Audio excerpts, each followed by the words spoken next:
Bien, hermanos, que el Señor les bendiga. Bienvenidos esta mañana.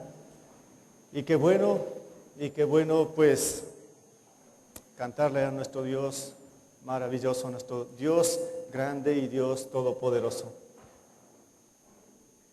No sé cómo lo cantó estas canciones, sintió en su corazón, entendió el contenido.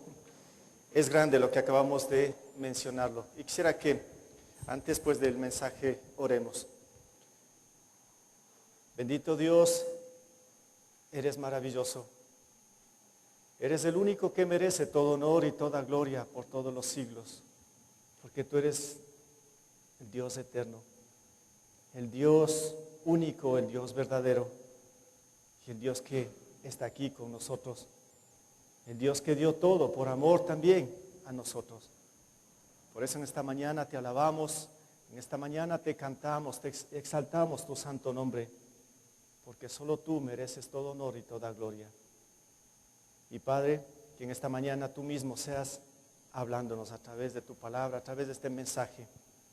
Que sean tus palabras, Señor, que sea tu Espíritu Santo obrando en cada uno de nosotros en este momento. En el nombre de Cristo Jesús, amén. Bien, hermanos, ahí está mejor. Sí, estoy cambiando de voz, parece, ¿no? Ya. Bueno, por lo menos me siento como adolescente, cambiando de voz. Hermanos, quisiera empezar con algo. ¿Qué es lo que el ser humano requiere? Bueno, cuando yo me cuestiono con respecto a esto, ¿qué es lo que el ser humano requiere? Bueno, habrá muchas cosas, pero yo voy a lo contrario. ¿Qué es lo que el ser humano a veces no quiere? ¿Qué es lo que el ser humano a veces no quiere? Bueno, habrá mucho que decir, la lista puede ser muy grande. Pensé mucho en esto y empecé por los niños. ¿Qué es lo que un niño no quiere? Bueno, lo primero que se me vino a la mente era, el niño a veces no quiere saber nada de sopa. Ya dijeron por ahí, ¿no? Los niños no quieren sopa. Sí, el papá o la mamá le insiste, es bueno, él no quiere saber nada de sopa. Habrá otras cosas, ¿no? Cuando ya crece el niño, llega al colegio y lo que menos quiere el adolescente, el joven, son exámenes. Vacaciones, eso sí, pero nada de pruebas, nada de exámenes. Esto como que no detesta y no quiere. Empieza a crecer el ser humano y se hace adulto. Y cuando ya es grande, parece que lo que más no quiere es trabajar. ¿Se han dado cuenta? Siempre quiere vacaciones, siempre pues exige o reclama cuando hay demasiado trabajo. Y yo pensé en esto, parece que cuando ya somos adultos no queremos trabajar. Puede ser, ¿no? O tal vez no queremos visitas, qué sé yo. De todo. Si son buenas, malas. Pero solo quiero ilustrar, ¿no?, en lo que el ser humano o las cosas que el ser humano a veces no quiere. Pero una cosa que me llevó a pensar, una cosa que me hizo analizar y por ahí va el mensaje de esta mañana, es que el ser humano no quiere aflicción. El ser humano no quiere pues no quiere que a su vida venga angustias, no quiere pasar por desesperaciones, no quiere pasar por agonías, no quiere pasar por tribulaciones, no quiere pena, no quiere dolor, no quiere sufrimiento, no quiere tristeza. ¿Se han dado cuenta? Que eso es lo que no quiere el ser humano. Y busca la manera cómo salir de todo esto. Es que lo menos que quiere es eso. Pero quizá les traiga ahora malas noticias. No, la palabra siempre nos trae buenas noticias, ¿sí? Entonces el hombre trata ahora de evitar todo esto. Y si es posible, claro, si ha caído en todo esto, salir lo más pronto. Quiere salir. Hemos pasado por todas estas situaciones y lo que queremos es salir lo más pronto. Y buscamos el camino para salir. ¿Y cuál es el camino? ¿O qué vemos? Nosotros queremos paz. Lo que anhelamos es paz. Entonces pues el ser humano empieza a buscar el camino hacia la paz, pero no hacia la paz de acá de vía Tulcán, no, camino hacia la paz, o busca el camino hacia la paz. No hablo de esto, ¿no? Mi pregunta, ¿cuál es el camino a la paz tan anhelada. En medio de todo ese dolor, ese sufrimiento, el ser humano busca cuál es esa paz anhelada, cuál es el camino para llegar a esta paz anhelada que tanto nosotros buscamos.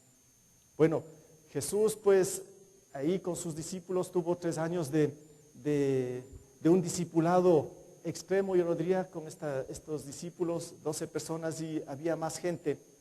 Y él empieza a instruirles grandemente.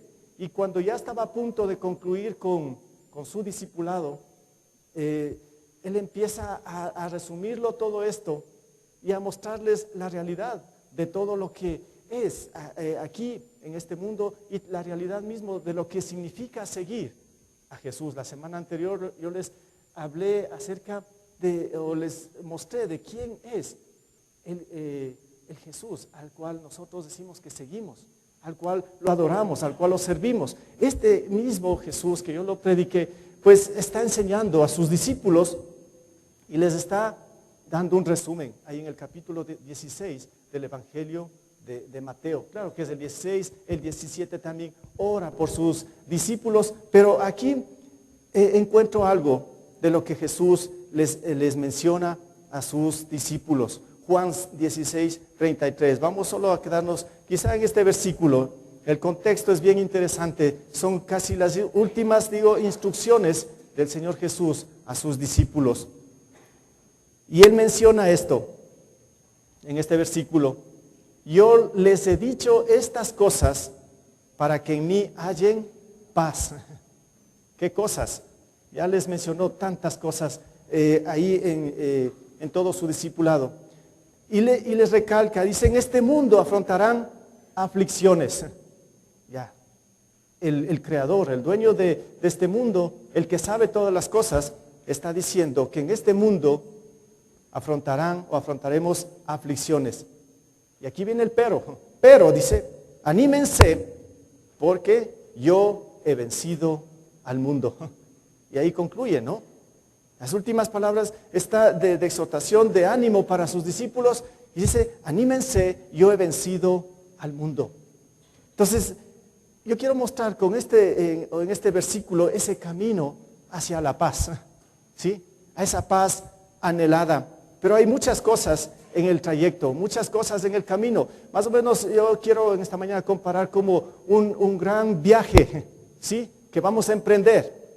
Un gran viaje porque vamos a llegar a la meta y vamos a querer alcanzar o llegar hacia allá a esa paz, a la paz que necesitamos o que anhelamos. Si lo comparamos como un viaje, pues vamos a partir del inicio, de la salida, ¿sí? Nos vamos ahora a hacer un viaje.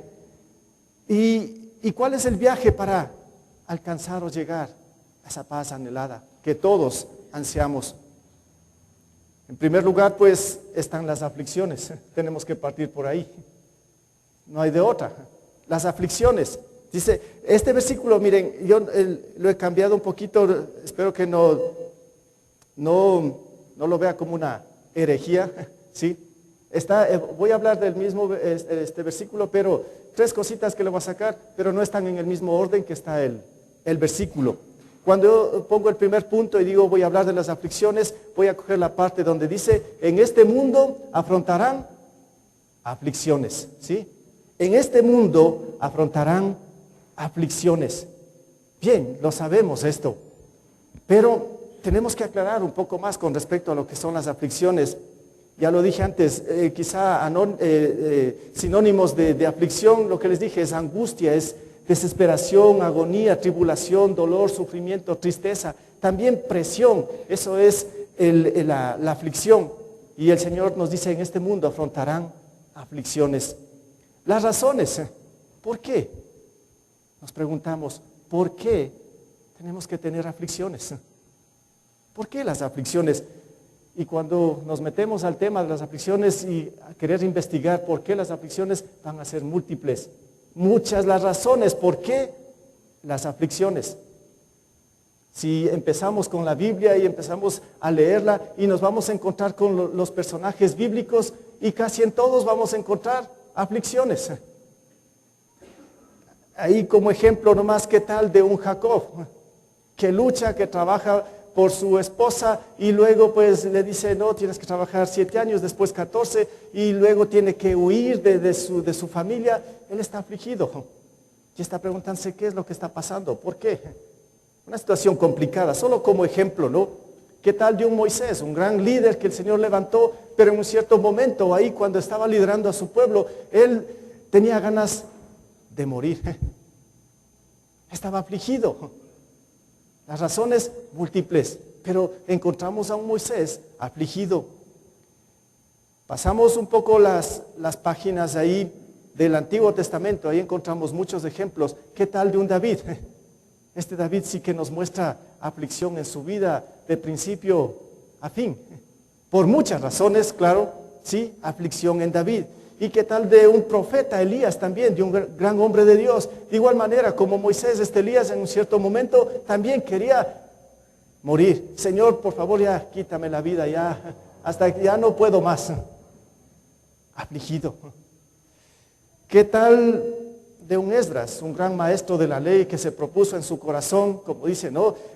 Pues estudiar, aplicar en su vida y enseñar? Ese gran maestro de la Biblia, ese gran escriba, también estaba afligido por ver al pueblo de Israel en pecado. Un poco más ahí, pasando en la Biblia, nos encontramos llegamos al Nuevo Testamento, o antes, no puedo pasar este personaje, ¿no? Job. ¿Qué cosas con la vida de Job? ¿Sí? Un hombre también que era justo delante de Dios, un hombre íntegro, pasa aflicciones. Las razones múltiples, ¿no? Nuevo Testamento, nos encontramos con el apóstol Pablo.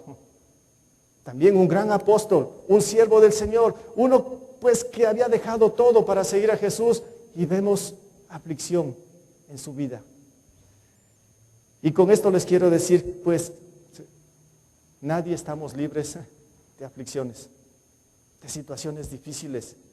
Todos pasamos en algún momento, sean grandes, pequeñas, nos vienen las aflicciones. El Señor es claro en esto, en este mundo afrontarán aflicciones.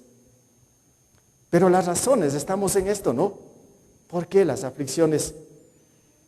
Puede ser por enfermedad, puede ser por luto, desempleo, por una separación, por una crisis, sobre todo en la economía. Hoy en día la gente se aflige, sufre muchísimo porque no tiene dinero o se angustia. Bueno, ustedes conocen todo esto. O tal vez la mamá que está en la cocina queriendo preparar el almuerzo para sus hijos y no hay nada en la refri, ni tiene refri y se aflige. ¿Qué voy a dar de comer a mis hijos? Se fueron sin desayuno, no llevaron colación. Está muy afligida la mamá. Escenas como esta, ¿no? Situaciones, puede ser esta una de las razones de aflicción. Pero también hay aflicciones por el pecado. Sí, es otro punto, ¿no? Otro tema. Cada vez que hay un pecado, claro, deshonramos a Dios, ofendemos a Dios y tenemos que cosechar consecuencias. Porque detrás de cada pecado hay una consecuencia, pero yo diría también una aflicción. Otra razón ha sido el pecado. Aflicciones. Y qué tremendas aflicciones que hay detrás de un pecado. Yo creo que son más graves que las anteriores, ¿no? Pero lo que el Señor está afirmando aquí en el texto, está diciendo por causa de Él. A ver, un ratito, no es que estamos siguiendo a Jesús, no es que buscamos a Jesús para que ya pues pare todo esto. Y ahora nos dice que a más del pecado y todo lo que hay que vivir en este mundo y por seguir a Jesús hay aflicciones. El Señor está refiriéndose a esto. Les está diciendo a sus discípulos todo lo que ellos van a recibir después de que Jesús muera, resucite y todo. Dice, van a encontrar aflicciones. También, claro, por seguir a Jesús encontramos grandes aflicciones. Como ustedes bien saben, al otro lado del mundo, muchas personas, hombres, mujeres que están entregadas a Jesús, que han dado todo por Jesús, están muriendo, están siendo asesinadas, están siendo desechadas, maltratadas y todo. Grandes sufrimientos, grandes aflicciones por causa de Cristo. En este mundo afrontarán aflicciones. Como digo, las razones son múltiples, pero el texto nos está enfocando a que vamos a tener aflicciones por seguir a Jesús. Mi pregunta es, si usted está siguiendo a Jesús, a este Cristo de Dios que había mostrado la semana anterior, ¿cuántas aflicciones ya ha pasado hasta aquí? ¿O ninguna? ¿Qué aflicciones? ¿O en qué está ahora? ¿Qué aflicción tiene por Cristo? Buena pregunta para razonar, para meditar, si en verdad estamos sirviendo y siguiendo al verdadero Jesús, al verdadero Cristo. ¿Cuál es la aflicción? Tendríamos que preguntarnos, porque Él dice que por seguirlo a Él vamos a tener aflicciones. ¿Cuál es su aflicción? ¿Cuál es su sufrimiento por Cristo? Pero ojo, recalco, que no sea pecados, que no sea lo otro, por Cristo. Mucha gente, como digo, solo el hecho de decir o de tener una Biblia, de mencionar a Cristo, es maltratado, asesinada. Son extremos, ¿no? Muchos mártires que hemos tenido a través de toda la historia por decir Cristo es mi Señor, es mi Salvador. Esa es la aflicción, ese es el sufrimiento. Pero detrás de todas las aflicciones, ¿cuál es la reacción? ¿Cómo reaccionamos nosotros? ¿Cómo reacciona usted después de una aflicción? Quizá dos cosas aquí. Puede ser con un corazón amargado o con un corazón humilde. ¿Cómo es esto? Vienen las aflicciones, ya eso vamos a afrontar todos, pero cuando viene, ¿cómo lo recibimos? Si es por situaciones cotidianas, si es por un pecado, pero por sobre todo si es por Cristo. ¿Cómo lo recibimos todo esto? ¿Qué pasa cuando lo recibimos con un corazón amargado? Puede ser. ¿Y cómo es esto? Solo como ejemplos de aquí, alguien cuando tiene un corazón amargado, se amarga por la aflicción, va a decir esto: ¿cómo es posible que un Dios de amor permita tanto sufrimiento? Espero que usted no haya dicho esto, ¿no? Si no, pues tiene un corazón amargado o recibe así las aflicciones. ¿Cómo es posible que un Dios de amor permita tanto sufrimiento? Esto sí lo escuchamos mucho en el mundo, ¿no? La gente, lo primero que sale ante una aflicción, menciona esto: ¿cómo es posible que un Dios de amor permita tanto sufrimiento? O tal vez un corazón amargado va a decir: si Dios es todopoderoso, ¿por qué permite que yo sufra tanto? Otra vez, espero que no haya hecho se haya hecho estas interrogantes, ¿no? O un corazón amargado puede decir: me parece que sufro más que los demás, esto es injusto. Se empieza a evaluar y empieza a ver a los demás: yo soy el que más sufro, no es justo, no es justo que yo sufra. Pero el Señor dice que tenemos que afrontar aflicciones. No es justo que yo sufra. ¿Será lo correcto? Ese es un corazón amargado. O puede decir: tengo derecho a enojarme. Esto es muy injusto también. Tengo derecho a enojarme por todo lo que me pasa. Déjeme, yo tengo derecho a enojarme por todo lo que me pasa. Corazón amargado. O puede decir: Dios me ha dado la espalda. Él no me escucha. ¿Dónde está Dios? ¿Dónde está Dios? ¿Por qué esta aflicción? ¿Por qué este dolor? ¿Por qué este sufrimiento? Dios me ha dado la espalda. Dios, ¿dónde estás? Empieza a decir un corazón amargado. O puede decir: la vida es cruel. Reclama a la vida. La vida es cruel. Y también no solo la vida, sino que dice: la vida es cruel y Dios también. Qué cruel que es Dios. Uy, qué cosas. Afirmar esto, ¿no? Esto es un corazón amargado ante una aflicción. O podría decir: no puedo, esto es más terrible todavía, ¿no? Cuando dice: yo no puedo perdonar a Dios. Si se da cuenta lo que significa esto: no puedo perdonar a Dios. Él pudo haber evitado todo esto. Claro, alguien tiene que ser el culpable y en esta ocasión el culpable ha sido Dios. Corazón amargado. No reconocemos lo que nosotros somos y lo que Dios ha dicho, y entonces alguien tiene que ser el culpable. Dios es el culpable.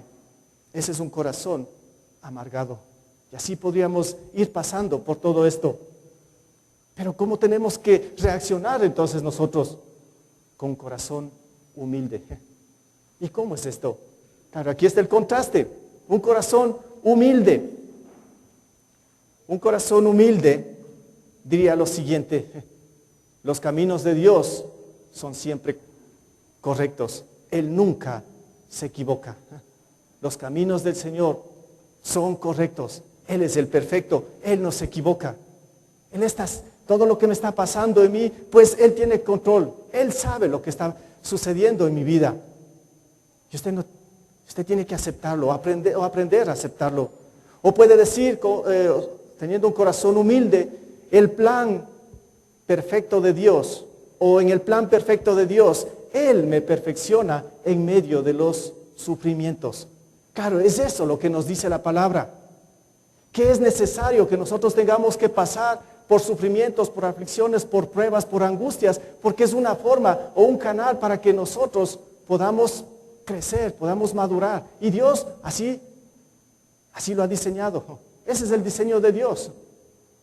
Pero Él no está equivocándose, pero nosotros tenemos que reconocerlo. No podemos decir, no soy diferente a los demás. Dios permite que todos sus hijos sufran. Parece un poco como contradictorio, pero Él sabe cómo obrar en nuestras vidas. Y una cosa que ha sido necesario ha sido el dolor, el sufrimiento. Parece un poco raro, como contradictorio, pero el Señor no se equivoca. Nosotros razonamos de una manera muy limitada, porque las cosas del Señor son grandes y eternas. No podemos entender todo lo que el Señor en verdad está haciendo con nuestras vidas, pero repito, Él no se equivoca. Dios está a mi lado en mi sufrimiento, tiene que ser nuestra mentalidad. Y así mostraron esos grandes siervos de Dios ahí en la palabra mismo. Ellos tuvieron esta actitud de que en medio del sufrimiento Dios estaba a su lado. Dios los estaba sosteniendo, Dios los estaba fortaleciendo. Ese debe ser nuestra actitud, un corazón humilde. Aceptarlo y reconocerlo. Esa es, cuando yo digo, las reacciones ante una aflicción. Pero ¿cuáles son los resultados? Los resultados de un corazón amargo y un corazón humilde. Empezando por ese corazón amargado, los resultados son trágicos, claro, también. ¿Cuáles son los resultados? Ira destructiva, sobre todo, ¿no? Una energía agotada, como que ya no puede más. Emociones resecas, gozo reducido, semblante deprimido, acusaciones dañinas también, solo acusando a los demás, poco interés, baja quizá autoestima o deseos de escapar, desconfianza en los demás, dudas en Dios. Todas las reacciones, ¿sí? Porque hay efectos también en esto, ¿no? O sensibles a la espiritualidad, frágiles, cualquier cosita reniega contra Dios, cualquier cosita pues se pone en contra de la iglesia, de los hermanos. ¿Por qué? Porque pues tiene un corazón amargado y no sabe soportar, no sabe superar las aflicciones. Pero un corazón humilde, viendo aquí los resultados, y sería del corazón del cristiano sobre todo, claro, tiene que ser amor. Usted va a decir, ¿cómo? Sí, amor. Tiene que ser gozo, tiene que haber paciencia, tiene que haber amabilidad, bondad, felicidad, fe. ¿De qué estoy hablando? De los frutos del Espíritu Santo. Tienen que ser visibles, tienen que ser palpables en medio de la aflicción. Ese tiene que ser el resultado de un corazón humilde.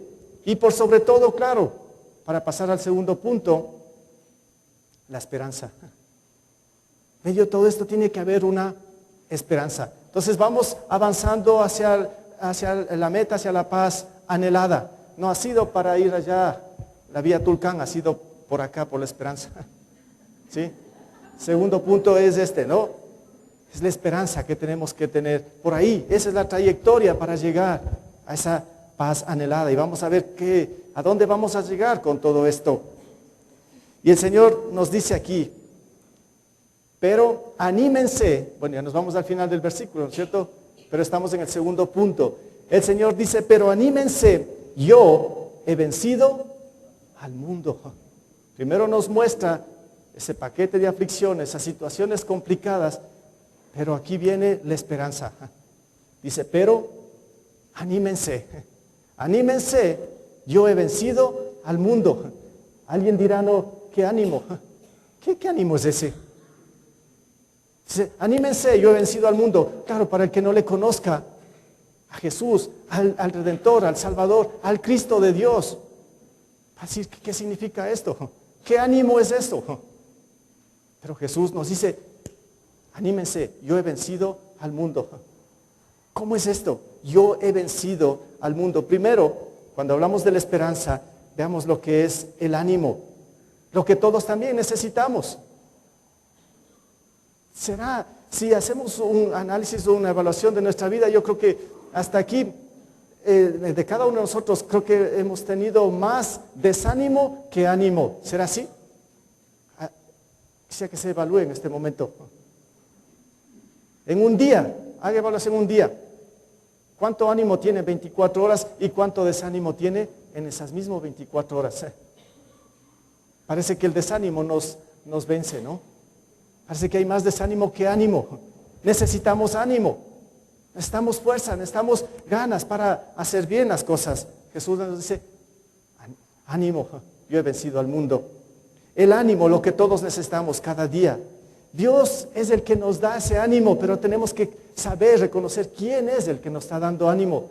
Yo estoy ahora leyendo en el Antiguo Testamento Josué. Hasta aquí no sé cuántas veces lo he leído este libro de Josué. Y lo que lo he marcado y lo que otra vez me ha llamado tanto la atención es cuando Jesús le está una y otra vez dando ánimo.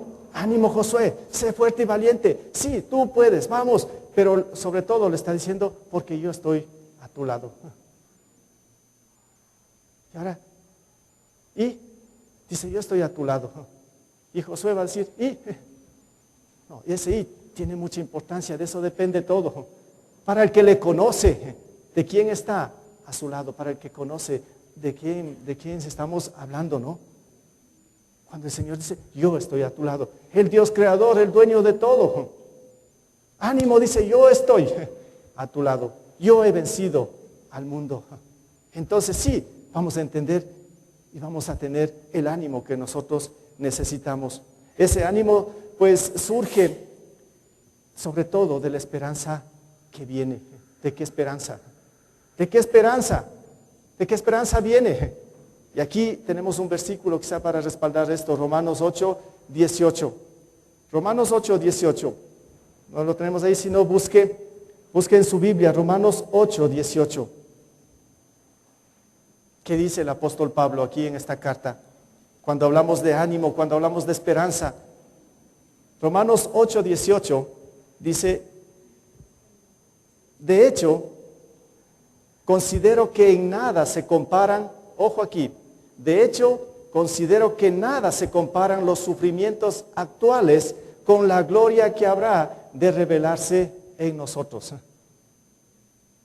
Aquí tendríamos muchísimo que decir, ¿no? Me vino a la mente ahora, justo aquí está el pastor David, él nos daba una enseñanza el día jueves, ahí en la culminación del CCB, y nos hablaba en parte de esto, de lo que viene, de la gloria que está por revelarse, por la gloria que vamos a ver, todos los que hemos puesto esa fe, esa confianza en Jesús como Señor y Salvador. Y si lo entendemos esto, si sabemos esa gloria que viene, entonces pues los sufrimientos, todo lo que pasa aquí, pues van a ser pasajeros, no es nada. Eso está diciendo Pablo, ¿no? De hecho, dice, considero de que nada se comparan los sufrimientos actuales, sea de lo que sea, los actuales y sobre todo los sufrimientos por Cristo, claro. Dice, con la gloria que habrá de revelarse en nosotros, con lo que nos espera, con lo que viene. ¿Qué es lo que viene? La eternidad, el cielo, la vida eterna con nuestro gran Salvador y Redentor. Pero claro, tenemos que entenderlo y tiene que ser real en nuestras vidas. Si no, esto otra vez, ¿qué será pues? Parece interesante lo que está diciendo ahí el apóstol Pablo. No solo interesante, es buenísimo. Porque si hay esa esperanza de lo que viene, entonces los sufrimientos de aquí pues son pequeñitos. Y el Señor nos está animando de esta forma. Solo mira lo que yo tengo para ti después. Para un ratito en tu vida, analiza lo que yo te he prometido, lo que significa esto y compara con lo que estás pasando ahora. Entonces vamos a verlo como Pablo. Y como diríamos, ha sido tiros. Se ha sido simple. Ese es el ánimo, la fortaleza que Dios nos da. Pero cuando entendemos lo que viene, esa gran esperanza, o cuando ponemos esa gran esperanza en lo que viene, vida eterna. O el ánimo surge también, esto para mí es algo muy importante y que me anima también muchísimo. Y lo confirma aquí otra vez el apóstol Pablo en primera de Tesalonicenses 3:7.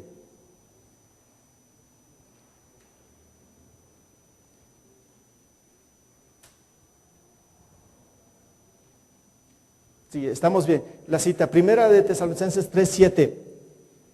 Otra vez el apóstol Pablo. ¿Qué dice hablando del ánimo? Dice, por eso, hermanos, en medio de todas nuestras angustias y sufrimientos, ustedes nos han dado ánimo por su fe. Qué interesante lo que acaba de decir otra vez Pablo. Está escribiendo la carta ya a esa iglesia en Tesalónica. Y él recibe noticias de estos hermanos. ¿Y cuáles son las noticias que recibe Pablo de esta iglesia? Que todos están caminando en la fe, que todos están aplicando la palabra, que todos están sirviendo al Señor. Y cuando él se entera y ve todo esto, ¿qué es lo que le pasa a Pablo? Tiene ánimo. En medio de los sufrimientos, en medio de lo que él está pasando, en todo lo que él está viviendo como siervo de Cristo, escucha buenas noticias de una iglesia cristiana y le da ánimo. ¿Usted tiene ánimo de esta forma? En medio de sus angustias, tribulaciones, ¿usted se acuerda de los hermanos que están bien en la fe y eso le da ánimo? Si no ha experimentado esto, póngale atención a esta situación y esté más atento a lo que está pasando con el resto de hermanos en la fe.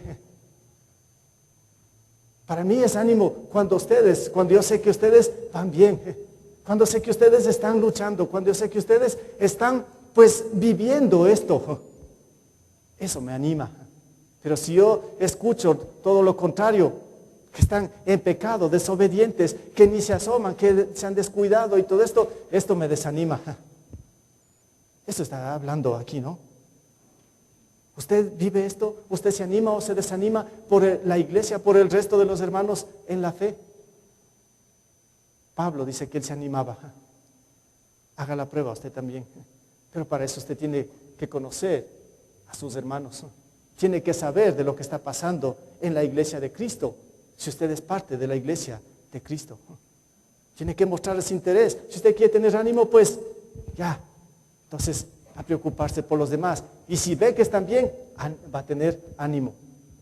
¿Sí? Eso es lo que nos muestra aquí el apóstol Pablo, hablando del ánimo. Cuando hablamos de la esperanza que tenemos, también vemos aquí que nos dice Jesús, ¿no? He vencido al mundo. Vemos la victoria de Cristo. Quizás si conocemos la victoria más grande de Cristo es que Él venció, ¿a qué? A la muerte, venció al diablo, venció a este mundo. La victoria más grande, pero quizá todavía los discípulos a los cuales estaba ahí comunicando esto, todavía no presenciaban la gran victoria de Cristo. Pero Él dice, ánimo, yo he vencido al mundo. Pero todavía Él no muere ni resucita, pero ya les está mostrando. Pero ya venció muchas cosas, pero la victoria más grande va a ser ahí, en la cruz de Cristo, en la cruz del Calvario. Cristo muriendo y Cristo resucitando. Yo he vencido al mundo. Esto es lo que tiene que animarnos más que todo lo que hasta aquí quizá he dicho. Que Cristo murió y que Cristo venció a la muerte. La gran victoria de nuestro gran Redentor. Como dice Pablo también en 1 Corintios 15, si no hubiese habido nada de esto, ni resurrección ni nada, pues todo es vano. Entonces ya no hacemos nada, vamos a la casa y no tenemos ninguna esperanza. Pero Cristo venció a la muerte, al diablo y al mundo. Cristo tuvo la gran victoria. En Romanos 8:37, escuche, dice, sin embargo, en todo esto somos más que vencedores por medio de aquel que nos amó. Más que vencedores porque Él nos amó, porque Él venció a todo. Él es el que tiene la victoria en todo. Segunda Timoteo 1:8 también dice, así que, le dice Pablo a Timoteo, así que no te avergüences de dar testimonio de nuestro Señor, ni tampoco de mí, porque por su causa yo soy prisionero. Al contrario, tú también, con el poder de Dios, debes soportar sufrimientos por el Evangelio. Le estaba animando Pablo a Timoteo, soporta los sufrimientos por el Evangelio, porque el Evangelio nos trae esperanza, porque el Evangelio de Cristo nos da vida eterna y salvación.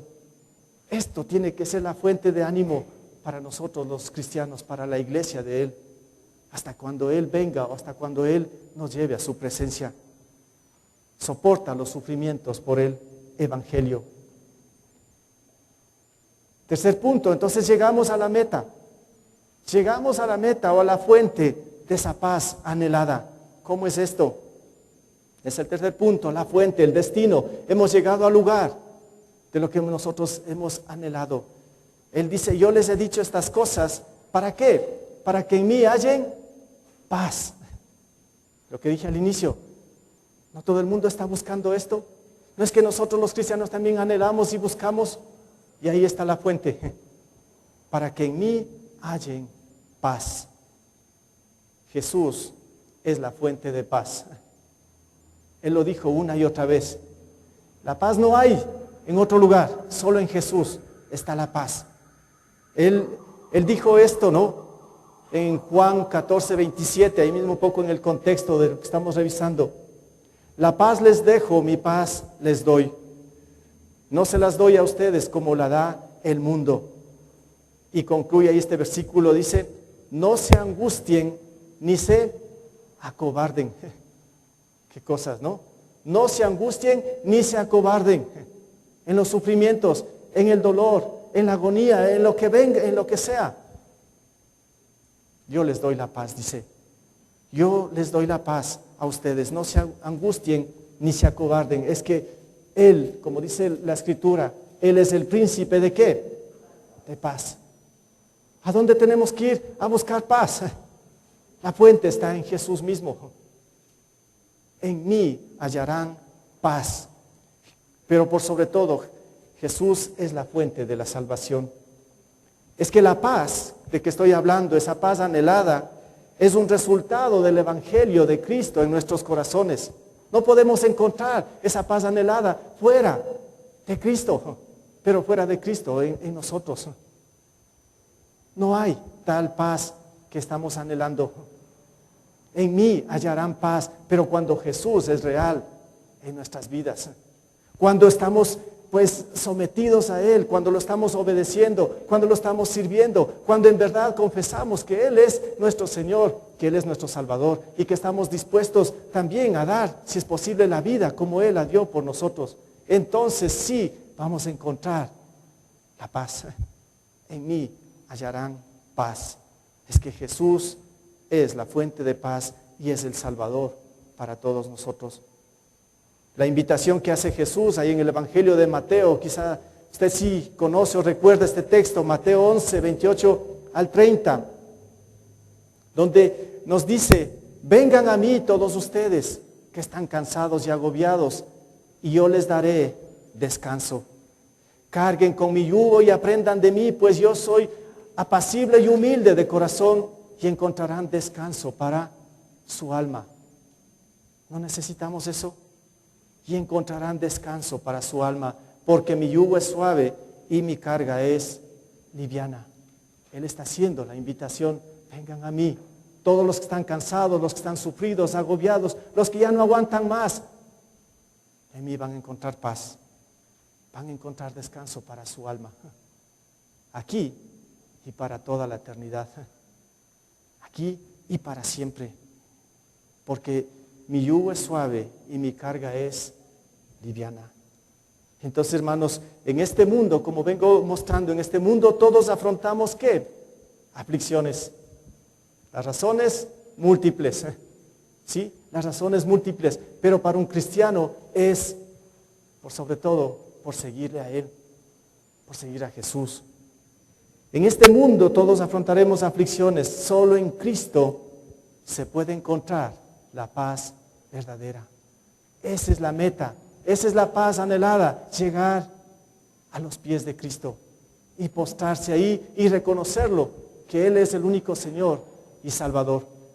Entonces pues vamos a recibir esa paz, pero no solo esa paz anhelada, vida para siempre, vida eterna.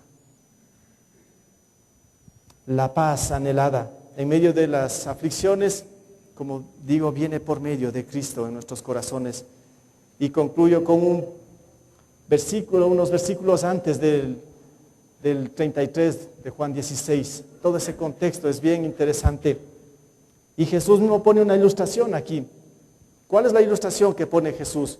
En el versículo 21 y 22.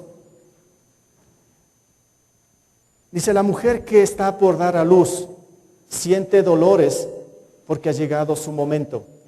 Las mamás conocen esto, ¿no? Y Jesús ilustra de esta forma lo que estoy mencionando.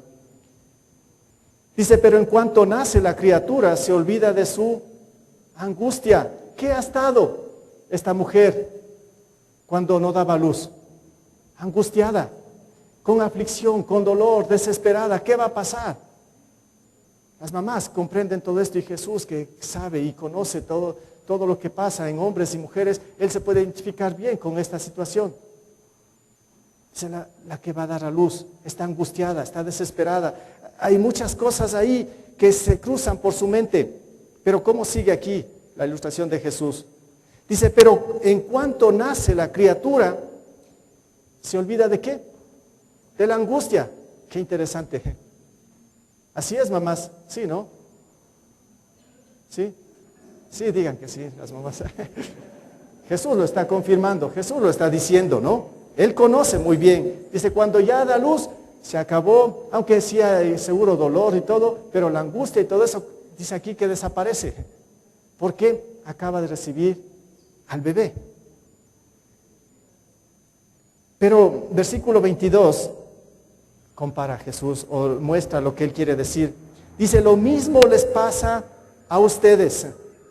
Ahora están tristes, afligidos, con problemas, situaciones, otra vez razones múltiples, ¿no? Dice, pero cuando vuelva a verlos, se alegrarán y nadie les va a quitar esa alegría. ¿Cuándo iban a volver a ver estos discípulos a Jesús? Claro, los vieron después de muerto, resucitó, pero en la eternidad. Dice, ahí se va a acabar todo el dolor, el sufrimiento, cuando lo veamos a Él cara a cara.